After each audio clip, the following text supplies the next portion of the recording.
Bag থাকবে তো তোমার? হ্যাঁ হ্যাঁ। ও না না, আমার ব্যাগ তো লইতে লাগবো।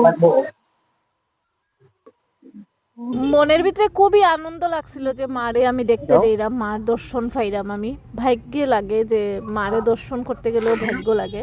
2025 সালে আমি অনেক কিছু দেখছি, কাছে এটাই প্রার্থনা করছি যে আমি যেরকম থাকি এরকমই তো যেন থাকি। আমরা যাইরাম গিয়া মন্দির, মন্দির দেখাও।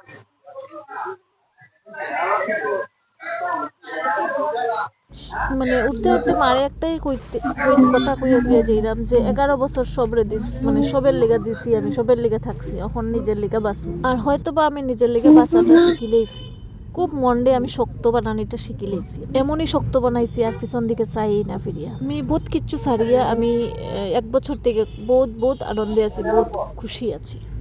তো মার কাছে আমার চাওয়ার মতো কিচ্ছুই আসলো না, আমি ভিডিও যেটা বাবা। মনের শান্তি যেটা পাওয়ার আসলো এটা আমি পাই গেছি। सुकून वाला परिवेश, परिवेश में এবার আমার ভাবি পড়বো। ভাবি উঠামু তোর ফটো।